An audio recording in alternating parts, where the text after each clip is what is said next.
안녕하십니까. GPT-3 발표를 맡은 황건아입니다. 마지막 저희 세션, 마지막 발표를 맡을 수 있어서 영광스럽습니다. 네. 오늘은 이제 GPT-3를 이제 발표하는데요. 진짜 GPT-1부터 GPT-2, GPT-3, 그리고 지금까지 나왔던 NLP 논문들을 좀 합친 거 같은 논문이었습니다. 그래서 이런 개념 같은 거를 네, 한번 다 정리를 했었고, 네, 그래서 목차를 보시면 목차는 이제 Related Work, Introduction, Approach, Result, Limitation, 그리고 Conclusion 이렇게 나오는데요. Related Work가 조금 많습니다. 한 30쪽, 20쪽 정도 되는 것 같은데. 그래서 보시면 Related Work가 GPT 1, 2, 3 해서 등장 배경, 장점, 그리고 프리트레이닝, 그리고 태스크 결과에 대해서 각각에 대해서 이제 발표를 진행하도록 하겠습니다. 네, 먼저 백그라운드부터 보면 GPT-1부터 GPT-4까지의 이제 시리즈 모델들을 이제 시각화한 이제 그림입니다. 지금 2024년도에는 GPT-4.5가 나왔죠. 그래서 이제 2018년도는 GPT-1, 2019년도는 GPT-2, GPT-3가 2020년도, 그리고 저희가 이제 챗GPT가 2022년도, GPT-4가 저희가 지금 사용하고 있는 게 2023년도, 네, 그렇게 지금 되어 있습니다. 네, 제일 처음 이제 GPT-1입니다. GPT-1이 일단 배경부터 설명을 드리면, 이 GPT-1에는 일단 많은 데이터가 있지만 그 중에서 이제 특정 학습을 위해서 라벨링이 된 데이터는 많지 않았다고 합니다. 그래서 이제 라벨이 없는 텍스트를 이용해서 언슈퍼바이스드 프리트레이닝을 한 후 라벨링이 된 이제 데이터를 통해서 목적에 맞게 파인 튜닝 할 수 있는 모델을 만들어 보자라는 이제 이런 배경 지식을 가지고 GPT-1이 만들어졌습니다. 그 네, GPT-1은 이제 트랜스포머의 디코더만 이제 사용한 모델이고, 이 프리트레이닝 방식은 커주얼 랭귀지 모델링 CLM을 사용을 하였습니다. 네, 아까 보시면 언슈퍼바이즈 러닝이 나왔는데요. 언슈퍼바이즈 러닝이랑 이제 슈퍼바이즈 러닝에 대해서 간단히 개념에 대해서 짚고 넘어가 보겠습니다. 먼저 슈퍼바이즈 러닝은 이제 입력과 정답이 같이 존재하는 데이터를 이용해서 학습하는 방식을 의미합니다. 그래서 이제 근데 이때 데이터를 확보하기 위해서는 인적 자원이 많이 필요합니다. 그 이유는 이 각각의 데이터별로 정답을 지정해야 한다는 어려움이 있었습니다. 그리고 이제 레이블링된 훈련 데이터에서 모델을 학습하여서 본 적 없는 미래 데이터에 대해서 예측하는 것을 슈퍼바이즈 러닝이라고 합니다. 그에 반면 이제 언슈퍼바이즈 러닝은 이 정답이 없는 데이터를 학습하고 예측을 하는 것을 의미합니다. 그래서 일단 입력 데이터와 출력 데이터가 동일한 데이터를 가지고 있고요. 그래서 사람이 아까는 자원이 필요했었는데 여기에서는 이제 사람이 따로 정답을 지정할 필요가 없습니다. 그래서 이 GPT-1은 이 라벨이 없는 데이터를 이용해서 모델을 먼저 학습을 시켜놓고 적은 양의 라벨 데이터를 이용해서 파인 튜닝을 해보자라는 것을 네, 제안을 했습니다. 네, GPT-1의 장점은 네, 프리트레이닝된 모델의 가장 끝에 여기 여기 네, 리니어 주황 색깔 지금 블럭을 보시면 리니어 레이어입니다. 이 하나의 리니어 레이어를 추가해서 여러 목적에 맞게 이제 태스크 파인 튜닝을 가능하게 하는 게 장점이었습니다. 그래서 특정 태스크를 위한 모델 구조가 아니다. 그래서 보시면 이제 클래시피케이션, 그리고 인테일먼트, 시밀러리티, 멀티플 초이스에 이 목적에 맞게 리니어 레이어를 달아주고, 그런 다음에 이 태스크에 맞춰서 인풋을 변화시켜서 파인 튜닝을 하자라는 게 GPT-1의 주장이었습니다. 네, 그래서 이 빨간색 네모를 보시면 이렇게 확인할 수 있고, 이 파인 튜닝 시에 데이터가 적더라도 좋은 성능을 보였다고 하였습니다. 네, GPT-1 모델 구조입니다. 아까 말씀대로 트랜스포머의 디코더만 이제 사용한 모델이고, 그리고 이제 커주얼 마스크가 적용된 디코더 셀프 어텐션이 셀프 어텐션의 모델입니다. 네, 그리고 프리트레이닝 방법은 이제 오토 리그레시브한 방법을 사용했습니다. 이 오토 리그레시브라는 건 어떤 거냐? X5를 예측하고 싶다면 X1부터 X4까지 가진 다음에 이제 X5가 등장한 확률을 최대화해야 됩니다.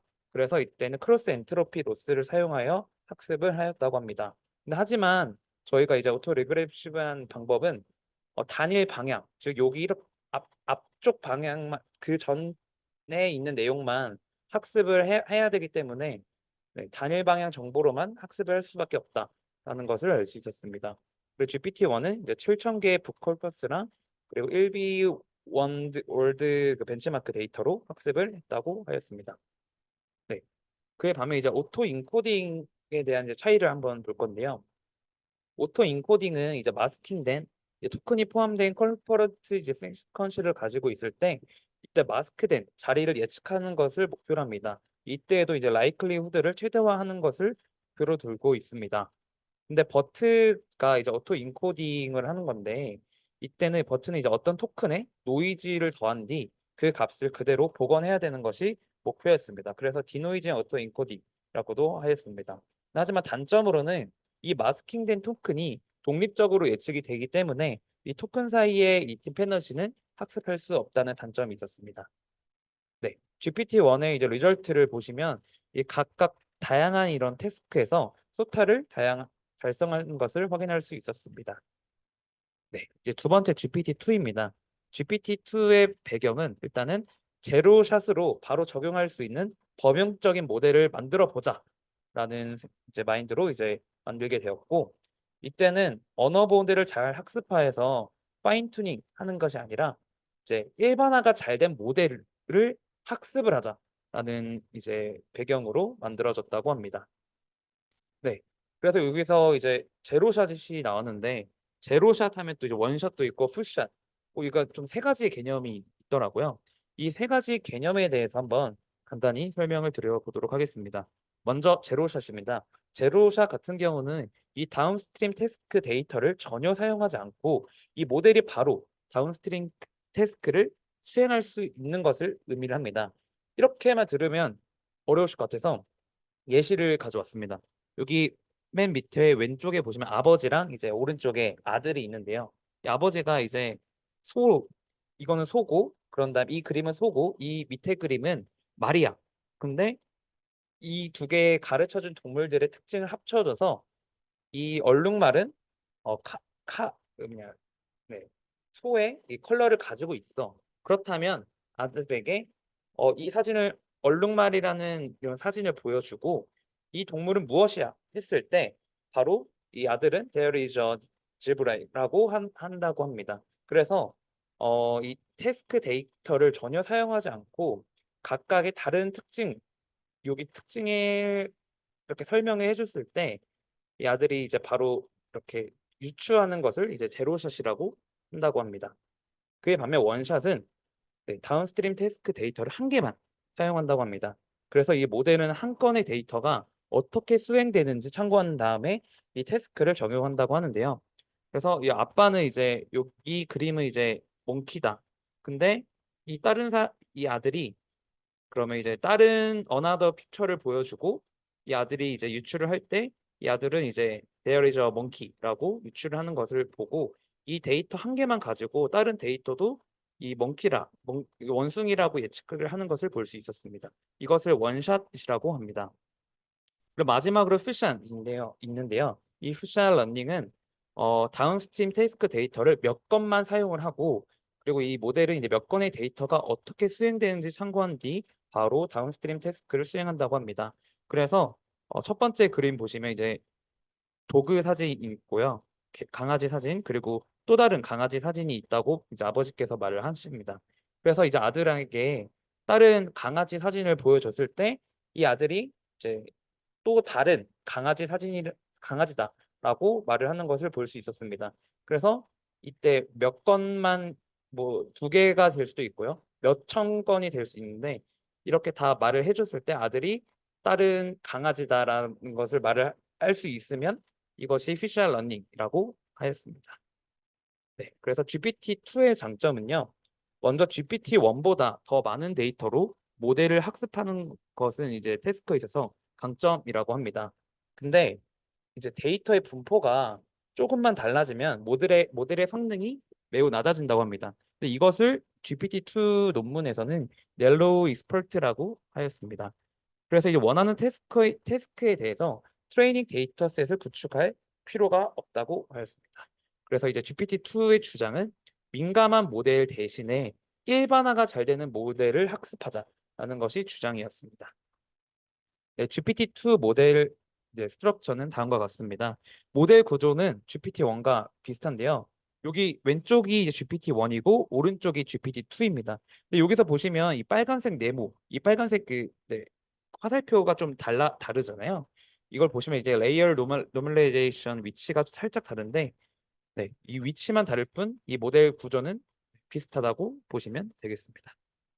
그리고 이제 프리트레이닝 방법인데요. 이 GPT-2에서도 오토 리그레시브한 방법을 사용했고, 그리고 GPT-1보다 더 많은 데이터를 사용했으며 일반화된 모델 학습을 위해서 다양한 주제에 대해서 학습을 하였다고 합니다. 그리고 이 GPT-2에서는 이 레딧이라는 데서 모은 글을 포함해서 이 40GB 넘는 텍스트를 직접 수집해서 학습을 하였다고 합니다.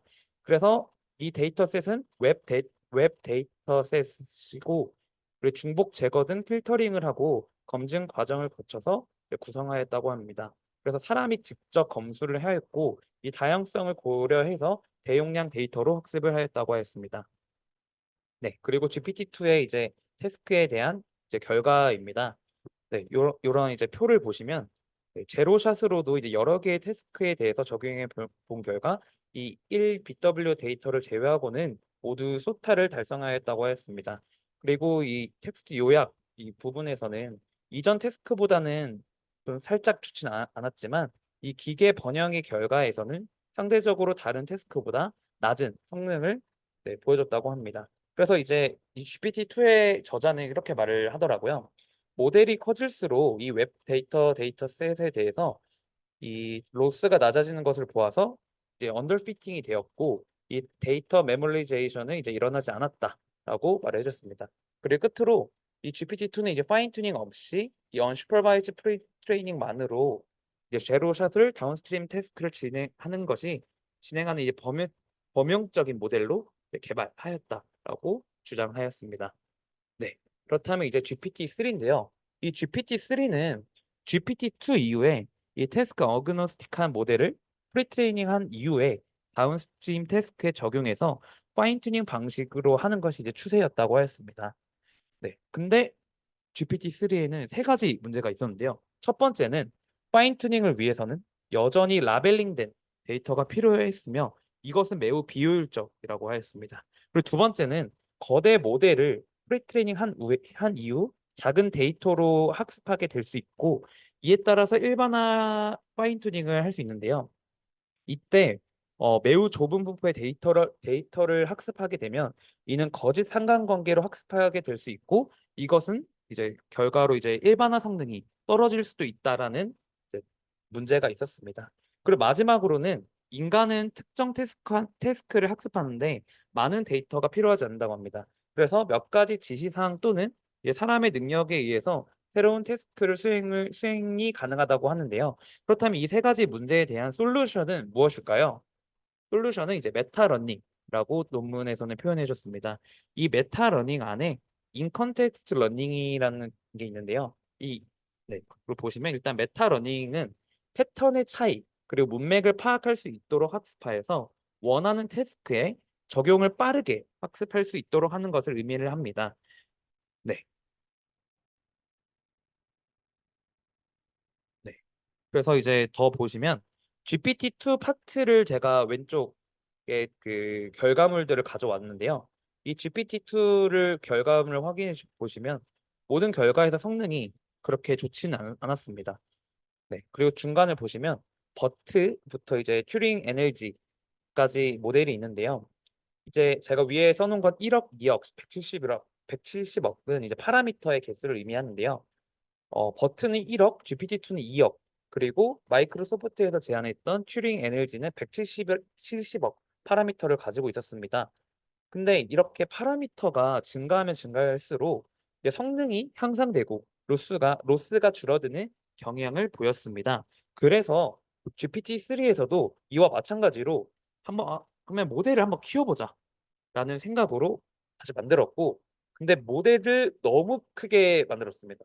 GPT-2의 100배가 넘는 1750억 개의 파라미터를 가지는 거대 언어 모델이 등장을 하였습니다. 네, 그래서 이제 이 왼쪽 그림을 보시면요. 단어에 섞인 이제 랜덤한 기호 제거하기 태스크에 따른 각 모델의 성능을 나타내는 이제 피규어라고 생각하시면 됩니다. 이때는 이제 그레디언트 업데이트를 하지 않았고 파인 튜닝도 하지 않았고 그리고 이때는 이제 문맥에 포함하는 예제 개수 그 K만 늘리면서 실험을 했다고 하였습니다. 이럴 때 이 파란색 선을 이제 확인해 보시면 이 내추럴 랭귀지 프롬프트 성능이 매우 좋은 것을 확인할 수 있었고요. 이 K 값이 증가하면 증가할수록 정확도가 매우 증가하였습니다. 그리고 이제 큰 모델일수록 이 인컨텍스트 정보를 잘 활용할 수 있었습니다.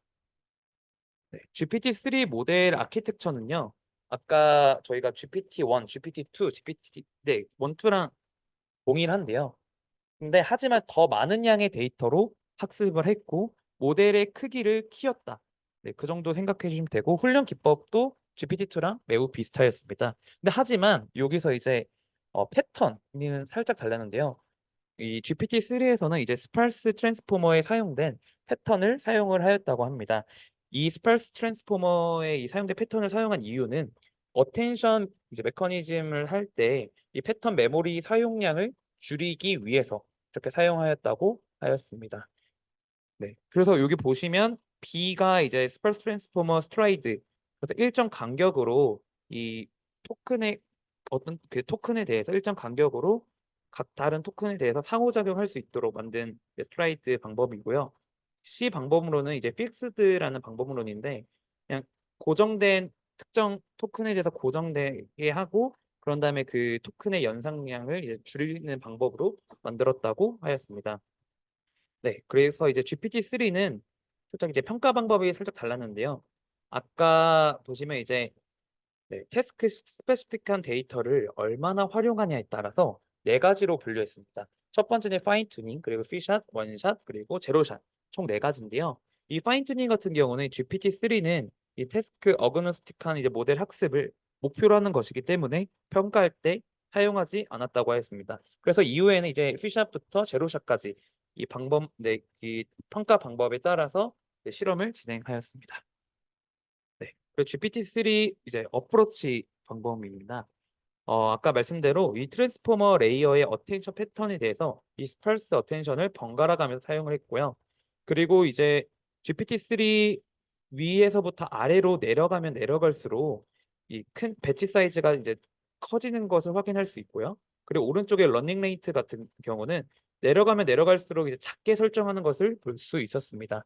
그리고 큰 모델 학습에서는 이제 메모리가 부족하여서 이 행렬 곱에 있어서 모델 병렬화랑 그리고 레이어 사이의 모델 병렬화를 섞어서 사용했다고 하였습니다. 네. 그래서 네, 버트 베이스 모델부터 이제 T5 그리고 GPT-3 모델이 있는데요. 네, 이거에 대한 이제 트레이닝, 네, 토탈 corporate use during training 이제 방법론을 이제 이렇게 시각화해서 나타낸 것 같습니다. 네, 그리고 트레이닝 데이터 셋인데요. 아까 GPT-2에서는 조금 아까도 그 데이터 전처리를 통해서 데이터셋을 다시 수집을 했고 인간이 다시 그 노력을 해서 만들었다고 했는데요. GPT-3에서도 이제 필터를 한번 더 해보자라는 생각으로 한 것 같습니다. 그래서 이 트레인 데이터셋에는 이제 커먼 클롤 데이터셋 필터 버전을 사용을 하였고요. 이때는 이제 필터링 되지 않은 저품질의 데이터가 있기 때문에 전처리를 진행했다고 하였습니다. 이 전처리에는 이 오른쪽 두 가지를 보시면 되는데요. 첫 번째는 문서에서 퍼지 일치 기반 중복 제거를 수행하고 이 중복을 방지해서 이 검증 세트의 과적합을 방지하였다고 하였습니다. 그리고 두 번째로는 이 다양성을 높이기 위해서 하이 퀄리티 레퍼런스 코퍼럴을 이제 학습 데이터에 추가했다고 하였습니다. 네, 근데 저희가 이 데이터셋을 수집할 때 인터넷에서 가져온 데이터이기 때문에 이 데이터로 만약에 사전 학습하게 되면 이제 트레인 셋이나 이제 밸리데이션 테스트 셋에서 데이터가 겹치는 이 데이터 이제 오염 문제가 발생한다고 하였습니다. 그래서 이 GPT-3 저자들은 이 모든 벤치마크의 밸리데이션 및 테스트 셋에서 겹치는 부분을 제거하려고 노력을 하였다고 하였습니다. 네. 그래서 그 데이터셋을 한번 찾아보고 논문 이렇게 해서 찾아본 네, 그림입니다. 네, 이제 실험 부분입니다. GPT-3는 진짜 실험이 많았어요. 한 9개에서 10개 정도 있는데 네, 핵심만 짚고 넘어가 보도록 하겠습니다. 네, 첫 번째는 이제 정통적인 랭귀지 모델링 태스크에 대해서 실험을 한번 해봤습니다. 이제 첫 번째는 이제 람바다라는 태스크인데요. 이 태스크는 이제 문장 완성하기 및 언어의 장기 의존성을 모델링하는 태스크를 의미하고요. 그리고 이제 두 번째 스토리 클로즈는 5문장의 긴 글을 끝맺기에 적절한 문장을 고르는 태스크를 의미합니다. 그리고 마지막으로 헬라 스웩 이거는 짧은 글 또는 이제 지시사항을 끝맺기에 가장 알맞은 문장을 고르는 태스크를 의미합니다. 그래서 GPT-3는 이 제로샷, 원샷, 피샷에서 이제 특정 태스크인 이 람바다 태스크에서 이 소타보다 더 좋은 성능을 네, 소타보다 더 뛰어넘는 성능을 달성할 수 있었는데 다른 태스크에서는 성능이 네, 떨어지는 것을 확인할 수 있었다고 합니다. 네, 그리고 두 번째 실험은요.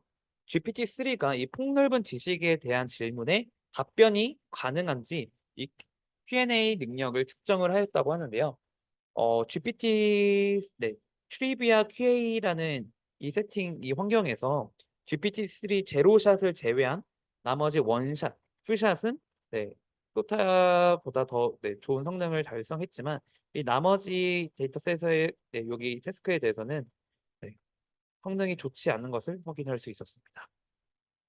그리고 세 번째는 번역 파트였는데요. 이 번역 파트는 아무래도 이제 제로샷이랑 원샷보다 투샷이 더 훨씬 성능이 좋은 것을 확인할 수 있었고 이제 여기 세 가지 부분에서 이제 소타를 달성할 수 있었습니다. 그리고 네 번째는 오타네요. 대명사 지칭 태스크인데요. 이때는 위너그랜드 데이터셋에서 이제는 여전히 소타에 비해서 매우 크게 떨어지는 것을 여기서 확인할 수 있었습니다. 그 다섯 번째 실험은 common sense reasoning, 일반 상식에 대한 이제 태스크를 저희가 실험을 해봤는데요. 그첫 번째로 이제 PIQA라는 이제 태스크는 물리학이 어떻게 작동하는지 묻는 태스크를 의미를 하는데요. 이 태스크에 대해서 GPT-3를 지금 보시면 제로샷, 원샷, 피샷이 파인 튜닝된 이게 소타 모델보다 성능이 좋은 것을 확인할 수 있는데요. 여기 논문에서는 하지만 이때 데이터 오염 문제가 있을 수 있다고 조사되었다고 하였습니다. 네, 그리고 ARC는 이제 3에서 9학년 과학 시험 수준의 사지선다 문제 태스크라고 생각해 주시면 되는데 나머지 태스크에 대해서는 GPT-3가 성능이 좋지 않은 것을 확인할 수 있었습니다. 그리고 이제 여섯 번째 실험은요. 이제 독해 능력에 대한 이제 실험이었는데요. 네, 이런 네 가지 태스크에 대해서 여섯 개까지 태스크에 대해서 보시면 아무래도 이게 GPT-3가 마냥 또 좋은 게 아니더라고요. 그래서 소타 모델보다 성능이 그렇게 좋지 않은 것을 확인할 수 있었습니다. 그리고 일곱 번째 실험은요. 내추럴 랭귀지 인퍼런스에 대한 이제 실험이었고 이것은 이제 두 문장 간의 관계를 이해하는 것을 측정을 하는 거였는데요. 이 ANLI 데이터셋의 경우 실험을 해본 결과 성능이 매우 낮은 것을 확인할 수 있었습니다. 그리고 여덟 번째 실험은요. 이제 즉석 계산적 추론과 새로운 패턴 찾기 그리고 새 태스크에 대해서 빠르게 적용할 수 있는지 측정을 해봤는데요. 여기 보시면 이제 두 자리, 세 자리 계산에 대해서는 이 GPT-3가 여기 뭐 100%도 198.9, 80.4, 94.2 이렇게 되는 반면에 이제 네 자릿수 이상부터는 25.5, 26.8, 그리고 14, 4, 7.5, 14 이런 식으로 성능이 매우 안 좋아지는 것을 확인할 수 있었습니다. 그래서 자릿수가 많아질수록 이게 성능이 저하된다는 것을 저희가 확인할 수 있었습니다.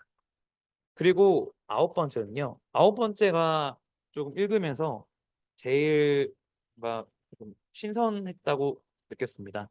이 부분 같은 경우는 어, Visualizing and Preventing Memorization of Benchmark라는 그거였고요. 이거 같은 경우는 데이터 오염과 관련된 이제 문제를 다뤘던 파트였습니다. 아까 보시면 이제 저희가 트레이닝 데이터셋을 인터넷에서 가져왔었잖아요. 그래서 인터넷에서 아무래도 가져왔기 때문에 이 안에 벤치마크 데이터가 들어가 있을 수 있다라는 의문으로 이제 나왔고, 이때 이것을 데이터 컨테미네이션, 데이터 오염 현상이라고 의미를 하였습니다. 그래서 오염을 조사하지 않고 대규모 훈련을 하는 것이 관행이었었지만, 데이터가 이제 점점 커지면 커질수록 이는 매우 중요한 문제라고 하였습니다. 그래서 이 트레이닝 커브 왼쪽 그림을 보시면요. 이 커브를 보았을 때 학습에 따라서 이제 밸리데이션 로스랑 그리고 트레인 로스가 비슷한 추세로 줄어드는 것을 확인할 수 있었는데요. 이는 곧 메모리제이션이 없다는 것을 증거한다고 하였습니다. 근데 만약에 특정 태스크를 외웠었다면 이 트레인 로스만 급격히 줄어드는 구간이 있다라고 논문에서는 표현을 해줬습니다. 그리고 오른쪽 같은 경우는요. 이거는 저도 아직 잘 이해가 되지 않았는데요. 사전 학습 데이터에 테스트 데이터가 담긴 경우의 영향을 측정하기 위해서 각각의 벤치마크의 사전 학습 데이터랑 13g이 겹치는 데이터를 탑재한 클린 버전을 만들어 평가를 해봤습니다. 이 논문에서는 이제 여기서 중간으로 이렇게 나온 걸로 보아서 이 사전 학습을 통해서 테스트 셋을 외움으로써 성능이 높아진 것은 아니다라고 이야기를 하였습니다. 네, 이제 거의 끝났습니다. 다섯 번째 이제 한계점 부분입니다. 한계점은 총 다섯 가지로 정리를 해봤습니다. 첫 번째는 성능적 한계였습니다. GPT-3에서도 여전히 어려운 태스크들이 존재했는데요. 아까 저희가 실험 거의 9개 정도 있었을 거를 보셨을 때, 이 실험 중에서도 특히 상식 수준의 물리학 부분 파트랑 그리고 독해 파트에서 매우 이제 GPT-3가 태스크가 성능이 안 좋았다는 것을 확인할 수 있었습니다. 그리고 두 번째로 이제 전체적으로 데이터셋의 품질은 높아졌지만 이 여전히 문서 단위의 의미론적인 반복 그리고 긴 문장에서는 일관성을 잃거나 모순이 발생하였습니다. 그리고 두 번째는 이제 알고리즘적 한계였는데요. 일단 인컨텍스트 러닝에 대해서만 탐색을 했습니다. 이때 왜냐면 저희가 예전에 NLP 저희가 뭐 바트 아니면 엑셀넷 같은 경우는 네, 그 디노이 그 분야 성능을 향상시키기 위해서 노이즈를 추가한다든지 그런 방법론을 저희가 많이 봤었는데요. 이 GPT-3 같은 경우는 이런 방법론을 사용하지 않았었습니다. 네, 그래서 그런 알고리즘적 한계가 있었고요. 그리고 네, 리그레시브한 학습으로 했기 때문에 이 버트처럼 이제 바이디렉션한 부분 파악의 한계가 매우 존재하였습니다. 그리고 모델의 규모를 키우는 것은 로스 펑션의 한계를 도달을 하였고, 이때 이 로스 펑션은 이 모든 토큰에 대해서 동일한 가중치를 적용하고 토큰을 예측함에 있어서 무엇이 중요한가에 대한 정보를 이제 제공하지 않았다라는 것을 의미합니다. 그리고 세 번째는 이제 사용성인데요. 이때는 이제 비용이 이제 일단 트레이닝 할 때 매우 비싸고 인퍼런스 과정이 매우 불편하였다고 하였습니다.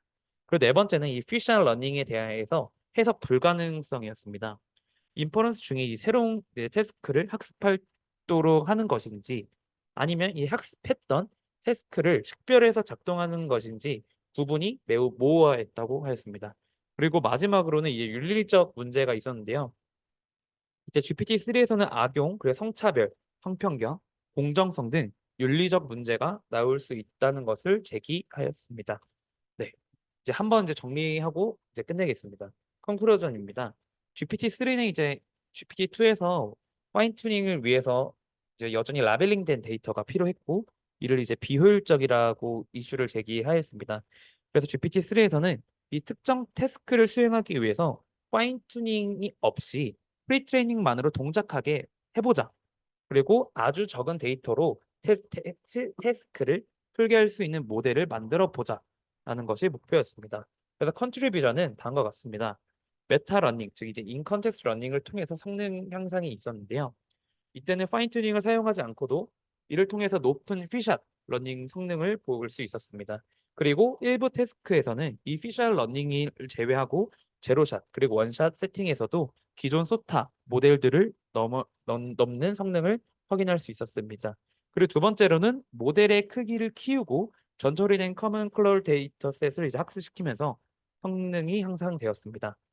그리고 이제 1750억 개의 파라미터의 거대 언어 모델을 제시하였고, 이는 이제 파인 튜닝을 하지 않고 성능을 향상시켰던 논문이었습니다. 이 논문을 보면서 느꼈던 거는 어 역시나 이제 파라미터가 증가하면 증가할수록 모델의 성능은 어쩔 수 없이 증가하구나. 네, 그러면서 이제 자원에 대한 리소스에 대한 이제 조금 회의감에 좀 빠져들었던 네, 논문이었고, 실험 부분도 조금 많이 있었긴 있었지만 네, 너무 흥미로웠던 논문이었던 것 같습니다. 네, 그 레퍼런스는 다음과 같고요. 이상으로 발표를 마치겠습니다. 감사합니다.